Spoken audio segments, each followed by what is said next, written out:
Sanju V Samuel സംവിധാനം ചെയ്ത് റിലീസായ സിനിമയാണ് കപ്പ്.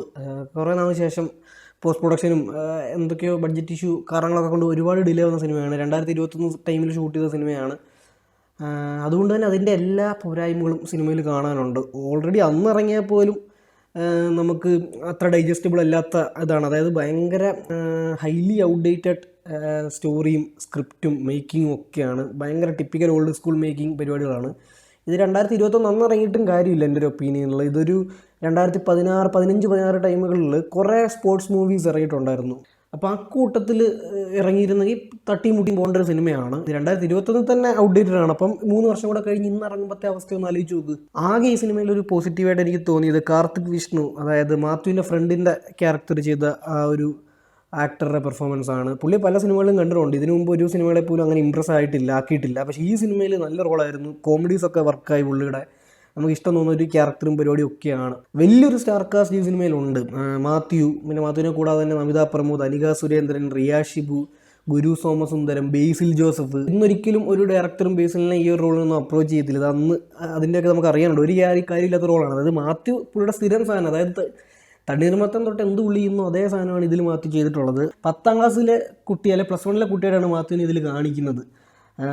അപ്പം നമുക്കത് ഒട്ടും ഓക്കെ അല്ല. ആ ഒരു ഭയങ്കര മിസ്കാസ്റ്റായിട്ട് അത് തന്നെ തോന്നും. പിന്നെ ഏറ്റവും വലിയ മിസ്കാസ്റ്റ് ഈ സിനിമയിലെ ഗുരു സോമസുന്ദരമാണ്. പുള്ളിയുടെ ഇതൊരു ആദ്യത്തെ ഒരു 15 മിനിറ്റ് പുള്ളിയുടെ ഭാഗങ്ങളൊക്കെ കൂടുതൽ. അപ്പോഴാണ് എനിക്ക് മടുത്ത്. അതായത് ഈ ഒരു ഇതിൻ്റെ മേക്കിംഗ് അല്ലെ ഡയറക്ഷൻ എത്രത്തോളം മടുപ്പായിരിക്കും എന്ന് അപ്പോഴേ മനസ്സിലായി. കാരണം ഒന്നാമത്തെ കാര്യം പുള്ളിയുടെ അഭിനയം മിന്നൽ കഴിഞ്ഞ് ഭയങ്കര തോൽവിയാണ് എല്ലാ പടത്തിലും. പിന്നെ അതിൻ്റെ കൂടെ ഡബ്ബിങ് പുള്ളി തന്നെയാണ് ചെയ്തിരിക്കുന്നത്. അതായത് ബാക്കി എല്ലാവരും ഇടുക്കി ഭാഷയൊക്കെ സംസാരിക്കുമ്പോൾ പുള്ളി വന്ന് എന്തൊക്കെയോ മലയാളമാണെന്ന് വെച്ചാൽ മലയാളം പോലും ഇല്ലാത്ത എന്തൊക്കെയോ ഒന്ന് പറയുക.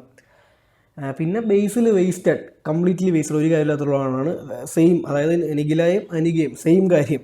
അനികയൊന്നും ഒരു കാര്യമില്ലാത്ത, എന്തിനാണ് അവരെയൊക്കെ അപ്രോച്ച് ചെയ്ത് ഈ റോള് കൊടുത്തത്? അവരൊക്കെ എന്ത് ചെയ്തൊന്നും പോലും അറിയത്തില്ല. അങ്ങനത്തെ ഒരു സെറ്റപ്പാണ്. പിന്നെ ഷാൻ റഹ്മാനാണ് മ്യൂസിക്കിൽ. സ്ഥിരം ഷാൻ റഹ്മാൻ. ബാക്കി ഏതൊക്കെ പടത്തിൽ ചെയ്തിട്ടുള്ളതിനെ ഒന്ന് കൂട്ടി വെച്ചിട്ട് എന്തൊക്കെയോ കാണിച്ച് വെച്ചിട്ടുണ്ട്. ഡ്യൂറേഷൻ എന്നൊക്കെ വെച്ചാൽ 2.5 മണിക്കൂർ ഇരുത്തി ബോറടിപ്പിക്കുക. ഫസ്റ്റ് ഹാഫ് 1 മണിക്കൂർ ഉള്ളൂ, അപ്പം സേഫ് ആയെന്ന് വിചാരിച്ചു. പക്ഷേ സെക്കൻഡ് ഹാഫ് 1.5 മണിക്കൂർ ഭയങ്കര മോശം. സ്ക്രിപ്റ്റിൽ ഒരു സ്ഥലത്തും ഒരു ഹൈ പോയിൻ്റ് ഒന്നുമില്ല. കുറേ ഈ സ്ക്രിപ്റ്റിൽ കോൺഫ്ലിക്ട്സുകൾ, ലാസ്റ്റത്തെ മാച്ചൊക്കെ ആകുമ്പോൾ ഇഷ്ടംപോലെ കോൺഫ്ലിക്റ്റുകൾ ഉണ്ട്. മാത്യുവിന് തന്നെ 4-5 കോൺഫ്ലിക്റ്റ് ഉണ്ട്. പക്ഷേ ഇതൊക്കെ പുല്ല് പോലെ സോൾവ് ആകുന്നു. പിന്നെ പുള്ളി അത് ജയിക്കുമോ ഇല്ലയോ എന്നറിയാനുള്ളൊരു ആകാംക്ഷ നമുക്ക് ഇല്ല. പിന്നെ പുള്ളി ജയിച്ചാൽ തന്നെ അതിലൊരു പഞ്ചില്ലാത്ത പോലെയാണ് ഓരോ സ്മാഷും പരിപാടികളും ഒക്കെ വരുന്നത്. മലയാളത്തിലൊരു സ്പോർട്സ് സിനിമ പറഞ്ഞതിന് ശേഷമാണ് വരുന്നത്. ആ ഒരു ഇതിൽ ജസ്റ്റ് പോയതാണ്. അല്ല, അതിൻ്റെ ട്രെയിലറൊക്കെ കണ്ടപ്പോൾ ഇത് അന്ന് ഇത്രയും ഡിലേ വന്നപ്പോൾ ഔട്ട്ഡേറ്റഡ് ആണെന്ന് തോന്നി. അപ്പോൾ ഈ സിനിമയ്ക്ക് എൻ്റെ റേറ്റിംഗ് 1.5 ഔട്ട് ഓഫ് 5 ആണ്.